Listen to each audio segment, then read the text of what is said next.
Good afternoon. My name is Tristan Lowe, and welcome back to the Over 40s Fitness podcast. Today is going to be a quick, short discussion on barriers to exercise and the barriers that we put on ourselves and that we put on others. Okay, as a trainer, I'm 15 years now as a professional personal trainer, and I've seen in person during a consultation, or I've seen on the television or heard at meetings. Different reasons why people don't start exercise. They won't start taking any accountability for their own physical health. And one of the biggest reasons is actually ignorance. And when I say ignorance, I mean lack of knowledge about the benefits of exercise and being healthier. Now, it shouldn't be like that in today's society with the advent of the internet. Most of us have got access to the internet, at the very least, your local library, or if it's neither of those, then someone that you know, your next door neighbour, a friend, family member, someone at work. Now, when I say ignorance towards exercise, it's I don't know what to do, how to exercise, or I don't know how to do it or why I should do it and what the benefits are. But again, you can always ask. So I would suggest the first thing to do is to ask someone who already exercises, someone who plays a sport or does some form of physical exercise inside or outside. And that could be, again, a friend, work colleague, family member, or a professional. Next thing is to do some research if need be, on the internet. Don't spend too long, because the longer you're researching, the less time you're actually exercising. Some people can overanalyze and spend all day, all week, all month, or half a year reading about the benefits of exercise or looking it up on YouTube, but not actually doing it. So all that means is you're spending time thinking about it, but not actually doing it. And there's no time like the present. I always say start today. If you can't start tomorrow, then start today. After a barrier to exercise, but number two is because some people don't think they're going to get any benefits from it. They've heard about it, read about it, seen someone else benefit from getting healthier, but they think, that's not going to affect me the same way, as if that person's body is so unique that it won't have any physiological responses or adaptations to new stimulus, as in exercise, swimming, walking, running, cycling, weight training, Pilates, yoga, boxing, anything like that. They think that their body won't respond to it, so they don't do it. Okay, now that could be classed as a form of ignorance, but they've already looked into it and read about it, but for some reason they still believe that their body's not going to change. Okay, next thing is another barrier to not exercising is I haven't got the right equipment. I haven't got the right gym kit, trainers, sportswear, and there isn't any particular right one, unless it's something that's actually going to be an important part of your physical attire or your equipment that is life-saving. If you were a climber, or a cyclist, something you'd have to have a reasonable quality item. But when it comes to just fitness training, you can go out and walk in a £10 pair of cheap old running shoes. You can always improve as you get better. You can wear a £2 t-shirt. It doesn't matter who makes your clothing, what brand it is. What does matter is that you start exercising. If you start exercising at home, it doesn't matter who makes your clothes. It doesn't matter what brand it is. You could wear an old t-shirt. You could even do it in your pajamas, just to start first thing in the morning. But the fact is, so some people have got that barrier. I've not got the right clothing. I've not got the right footwear. I don't know where to start. Okay. Next one is, my friends won't exercise. Now, there's always someone who won't take up any form of accountability or physical self-care because their friends don't do it. So they think, well, if my friends don't exercise and look after their health, I'm not going to either. And that I've actually heard that as a reason why. My best friend down the road doesn't, so why should I? And therein lies the theory of the 6 people that you spend your time surrounded by most. You'll become a product of that environment. If you spend most of your spare time, conscious or subconscious, around physically unhealthy people, the probability is you will eventually become like that as well, because you're spending time with people that are unhealthy, don't look after their bodies or their physiques, and you could be best friends with them, which is absolutely fine, but the odds are that bad habit and bad form of self-care will rub off on you. So we do hear that. My friends don't exercise, my family doesn't exercise, so I'm not going to either. Another barrier to exercise is in the modern society, certainly in the last 10 years, it's probably been around for more than 10 years, and I'd say for the last 5 years, I think it's at its worst. It's probably at its peak now, and that is modern marketing, television, magazines, internet, streaming channels, cinema, radio, terrestrial TV, everything, where where you are, where exercise, although educated people know the benefits of it, people that want to actually benefit from someone else's poor health, that's people that make junk food, alcohol, cigarettes, scratch cards, gambling addicts, right across to those that make clothing for the double XL, triple XL, quadruple XL sizes. Hence the term dad bod. The phrase of dad bod was actually a phrase that was invented by marketing companies in America. Essentially, if a grown man, is overweight, but he's not grossly overweight or morbidly obese, he's just unhealthily overweight, that is now given a cool, hip and trendy term called dad bod. And it's to convince men to not take care of themselves and then spend their money on clothing that's designed for people that are unhealthily overweight. So that's another thing as well, where the media, okay, and it quite often the media comes from California in America, New York in America, and of course the UK, but predominantly North America and the UK. The media try to convince young men and women, boys and girls, and adults alike that it's acceptable to a point of almost embraced and to be championed to knowingly be unhealthy, which is and there's zero benefits to being unhealthy. There are zero, not 1% or 2%. There are zero benefits to being unhealthy. But the issue we've got here, a barrier, is some people will convince themselves, or they've got a media or marketing company that is subtly or blatantly convincing them that it's okay to be abnormally overweight and have musculoskeletal disorders, injuries, poor organ work, excess body fat, excess visceral fat. When anything like that is a negative, it's actually unhealthy. But again, media, marketing, schools, colleges and universities will convince boys and girls it's okay to be like that, because in the back end, the smoking, the cigarette manufacturers, the vape manufacturers, the fast food, the processing, fast food process manufacturers, they stand to benefit from that, but not the person who's on the receiving end of poor health. So just touch back on that. This thing about it's okay, this to be unhealthy, that can be it's a form of self-sabotage, and we need to get ourselves out of that. We need to get over that barrier and not convince ourselves or try and convince others that it's okay to be unhealthy. It's not. It's the exact opposite. Okay. Another barrier to starting exercise is money, finances. Everybody's money and finances are different. Everyone's source of income is different. What they do with their money, it's entirely up to us what we do with it. Yet some people will use lack of funds as a reason to not exercise. So they've not got enough money in their bank account to go for a walk. They've not got enough money in their bank account to go for a swim and pay £30 a month for a swimming membership at a local leisure centre. They don't earn enough money to buy expensive trainers. Now, that's all self-sabotage. You don't need a lot of money to start exercising, to start looking after your body. And let's class it, good nutrition and good sleep as part of your healthier start. You don't need lots of money to not buy junk food. You don't need lots of money and a high salary to habitually go through poor sleep. So you don't need a high source of income and lots of money to go to a local gym that just costs £30 to £40 a month. People spend that on a meal out every single week. Some people spend up to £50, £60 a week on alcohol. So their priorities are junk food, cigarettes, gambling, alcohol, clothing, but not their own physical health. So they have got the money. If it took money to buy equipment and clothing, they have got it. They just prefer to spend it on something else. So therefore they insert the reason at the end is, I have not got the money to exercise.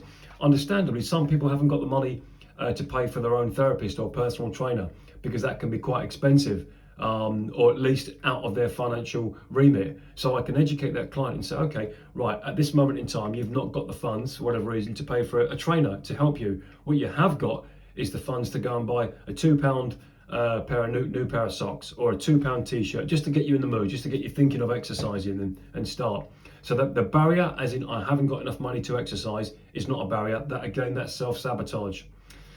Okay, now there's another one I've come across on numerous occasions. I've had people come to me to ask about training, and the barrier is actually their other half. Okay, that will be the husband, the wife, boyfriend, girlfriend, partner. Okay, on either side. And I've heard that where I've trained someone and they've got better, they've got healthier, stronger, faster, lighter, less body fat, more mobile. But the barrier comes later into their training, and it transpires that the family aside, the person closest to them, the person that they live with and they share their life with, doesn't like the fact that their partner, husband, wife, boyfriend, girlfriend, is actually getting healthier and get fit, because they might think, oh, this could lead to something else. This could lead to this person getting better than me and having a better life than I do, and perhaps even leaving me. I've actually had on more than one occasion people tell me that I've trained for anything between 10 weeks and half a year, say that their husband, wife, boyfriend, girlfriend, partner is now getting nervous or twitchy or getting despondent about the person that I'm in training getting better, okay? And that is, whilst that's not self-sabotage because it's coming from someone else, it's a form of mental, physical, emotional abuse from someone that should be a support base for you. There's always somebody, okay, whether it's right in front of you or not so subtle, who doesn't want you to get healthy, doesn't want you to get fit and look after your body, because they're nervous, afraid, despondent, or even jealous at the potential of you improving your life, improving your clothing, improving your job, moving up in the ladder at work, getting another partner, another husband, wife, boyfriend, girl, whatever. That does actually happen. That's a human trait where someone could be jealous of your success, of you looking after your health. And the old phrase, why are you trying to get healthy? Who are you trying to please? Who are you trying to impress? What's all this for? Why is this new year, new you? What's all this? Why are you doing this? Okay, and that person would know that if you're unhealthy, if you're physically weak, you've got poor cardiovascular health, musculoskeletal disease, overweight, they should 100% be behind you as a support act. Nobody wants their best friend, wife, their lover to be unhealthy, and yet there's enough evidence to show that does actually happen, okay? If it's not you, it'll be somebody else. A barrier to exercise can be as well is some people are absolutely terrified or paranoid or nervous about any form of discomfort other than the discomfort they're used to, the discomfort of getting out of bed every day and being short and out of breath, the discomfort of getting tired of walking to work. They're okay with that discomfort because they've had it for weeks, months, years. They've had chronic discomfort, which their body's got used to. They've got used to it. They know it's not good and it's unhealthy, but because it's been so long, it's not acute, it's chronic, it's slow, it's drip fed. They've actually become used to that.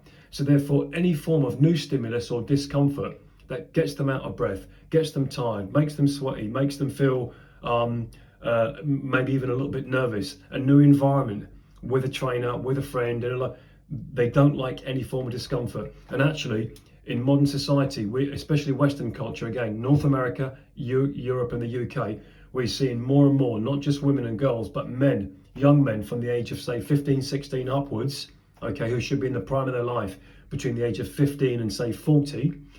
What's happening now is, because they're so used to eating bad food and not exercising and being told that it's okay because their friends are unhealthy and their friends' parents are unhealthy, they're used to that discomfort. More and more now we're seeing young men with abnormally low levels of testosterone and high levels of the female hormone estrogen in the body. They become comfortable with having the female hormone flood through the male body because that's the norm now at school, college, university, the workplace, and quite often at home. So any form of discomfort, as in stop eating junk food, okay, stop vaping, stop smoking, and start exercising, they don't like it. They're not used to it, and the thought of discomfort is too much for them. It's almost overpowering, even if it was something that was so subtle, like having a cold shower once in a blue moon, going for a walk 3 or 4 times a week, a walk that's long enough to get you out of breath eventually or get your joints tired. They don't like that. So their comfort is eating like children, grown men eating like little children in front of the TV 7 nights a week, and dressing all the time, irrespective of their financial status, their geographical status, irrespective of their academic, dressing as if they're always about to go and do a sport. People that wear sportswear that don't do sport, that's become the norm as well. And I've been told the phrase, it's called athleisure or athletic leisure, essentially clothing for people to look like they're going to go and do a workout, going to go and train, going to go and exercise, but they don't actually do it. So convincing people that wearing sportswear okay, is good, it's cool, trendy, hip, what have you, but you don't do sports, which is absolutely absurd to me. To wear clothing that is made for people that are playing sports, but you don't do sport, or wearing gym brand clothing, but you don't go to the gym. So that's actually a waste of money. The better thing to do is to not buy expensive clothes, buy something really cheap, and go to the gym, go and do your workout. That's just some of the barriers, and of course the other ones are, oh, it's too cold outside, it's too wet outside, it's too warm outside, it's too windy, or I haven't got time. Now, time is one of the commodities that we can never get back. I understand that, and everyone's busy nowadays, but busy doing what?